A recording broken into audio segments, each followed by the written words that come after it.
আসসালামু আলাইকুম শারমিন ব্লগ থেকে আমি শারমিন চলে আসলাম নতুন আরেকটি আনাদার ভিডিও নিয়ে। তো বুঝতে পারছেন আমি আছি কোথায়, পরিবেশ আশেপাশে দেখে মনে হচ্ছে না বাংলাদেশ। হ্যাঁ, ঠিকই বুঝতে পারছেন, আমি বাংলাদেশে আছি। এই মুহূর্তে আমি আমার বাবার বাড়িতে আছি। তো আজকে আপনাদেরকে কি দেখাবো, আসলে আমার বাবার বাড়ির একটা হোম ট্যুর নিয়ে চলে আসছি। তো কি করবেন, শারমিন ব্লগের সাথেই থাকবেন। তো চলুন শুরু করি আজকের ব্লগটি। এই হলো প্রথম বাসার মেন গেট। চলুন।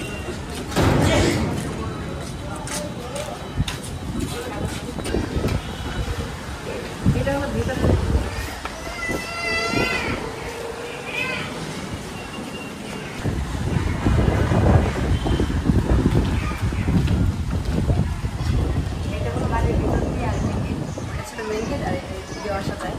এই খালি জায়গাটা হলো আমার চাচাদের। এটা হলো খালি জায়গা, এই পাশে একটা ফ্ল্যাট আছে আর এই পাশে একটা আছে। যেটা আমার মা থাকে আপাতত সেটাই থাকে।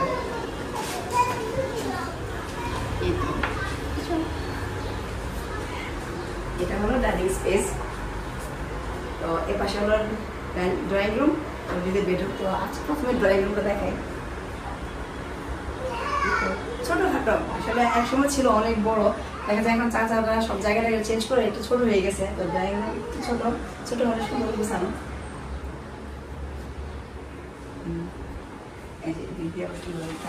দরজা। তো চলো এখন অন্যগুলো দেখাই।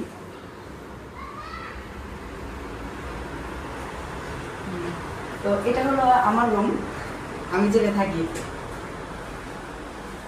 এই তো এটা হলো আমার রুম।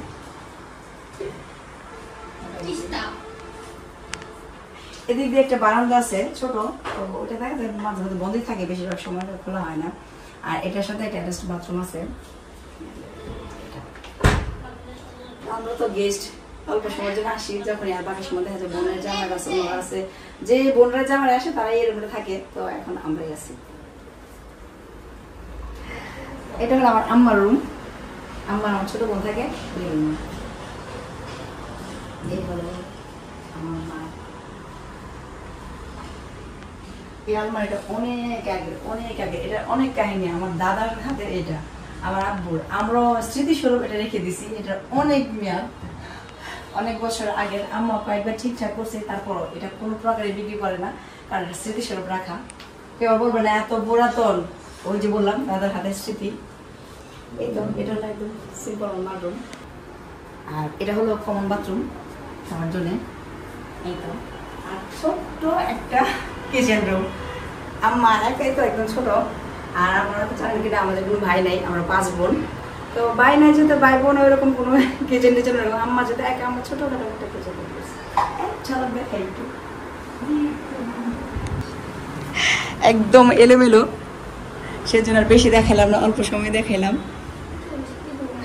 এই তো আমার বাবার বাড়িটা কেমন লাগলো সেটা অবশ্যই কমেন্ট করে জানাবেন। কোনো নেগেটিভ কমেন্ট চাই না, আশা করি সবাই পজিটিভ কমেন্টই করবেন। যেমন এই আছে ট্রাই করলাম আপনাদের সাথে শেয়ার করার। আমি যেহেতু রেগুলার ভিডিও আপলোড দিই, আর বর্তমানে যেহেতু দেশে আসি, অবশ্যই আমাদের বিল্ডিংটা করা হয়েছে নতুন, আগে হাফ বিল্ডিং ছিল। আমি প্রথমবার আসলাম এই বিল্ডিংয়ের মধ্যে উঠলাম আইসা। তো আপনাদের সাথে শেয়ার করার চেষ্টা করলাম।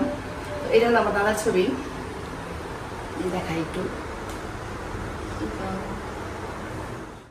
প্রচুর ভাড়া চলে, ভাড়া হলে শুনছো এখানে একদম মেন সেন্টারই তো আমাদের বাড়ি। আর সেটা হলো যে একটা ছোট মিনি অ্যাপার্টমেন্ট, কারণ সামনে আবার গ্যারেজের জন্য জায়গা রাখা হয়েছে, এই জন্য সবাই ভাড়া দিয়েছে। প্রচুর আমাদের মানে পুরান ফ্ল্যাটে তো ভাড়া আছে, ভাড়া দিয়ে আছে। সবগুলো দেখে ইন্টারেস্ট একটু আমরা তা দেখে না।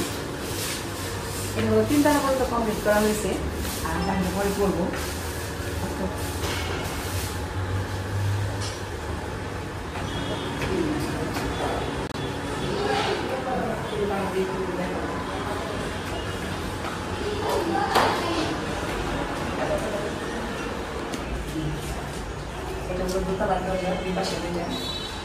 সবাই জানেন ওই যে প্রথমে বললাম আমাদের কিন্তু বাই নাই, বিল্ডিংটা আমরাই করছি। আমরা দোতলাটা হলো আমার আন্ডার এই পাশে দুইটা। তো ভিতরে যাবো না, জাস্ট বাইরে একটু একজন দেখাই। এখন যাবো 3 তলা। এটা হলো 3 তলা। এটা হলো আমার 2 নম্বর বোনের, সে খুব শখ করে 3 তলা নিছে। আমরা দিই নাই, কিন্তু সে নিজে থেকে নিছে। তো এ পাশে ভাড়া দিয়েছে, ওই পাশে আমার বোন থাকে। বোন চাকরি করে, যেহেতু বৈরবে, তো আমার বোন এখানেই থাকে। আর সে তার মনের মতো করে ফ্ল্যাটে সাজায় গোছাই নিয়ে নিছে।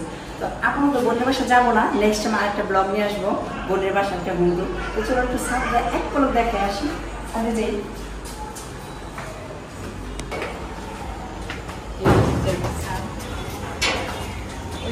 অনেক আজকে অবশ্য মোটামুটি ভালো বাতাস বাহিরে, কাপড় চোপড়ে যে পরে রয়েছে। এই আমাদের বাড়ির আশপাশ পরিবেশ একদম আর আগের মতো কিছু নেই, সব কিছু চেঞ্জ। আমি নিজে এসে অবাক, মানে 7 বছর পরে আসছি তো, যে বাড়িটার ছিল সবগুলো দেখলাম বাইকের ছিল একদম বিল্ডিং শিল্ডিং করে অবাক। এই বিল্ডিংগুলো কিন্তু আমি একটু দেখি নাই, আজকে এবার এই সে প্রথম দেখলাম। এখানে হাফ বিল্ডিং ছিল, এখন দেখেন কতগুলো বিল্ডিং হলো। আমি তো বলছি বলে না, আই এম তো অবাক। আমি নিজের বাড়ি ঘর এলাকা চিনি না। এটাই হলো, অনেক বছর পরে আসলে আমি নিজে গেস্ট হয়ে যাই। এমন অনেক ভাড়াটিয়া আছে, আসলে আমাকে জিজ্ঞেস করে আমি নাকি ভাড়াটিয়া, কারণ ওরা আমার চিনে না। এরকম যে অবস্থা আমার। এই তো সবাই ভালো থাকবেন, সুস্থ থাকবেন, আবার দেখা হবে নতুন ব্লগে, আবার চলে আসবো এনি টাইম। সে বলছে ভালো থাকুন, সুস্থ থাকুন, আল্লাহ হাফেজ।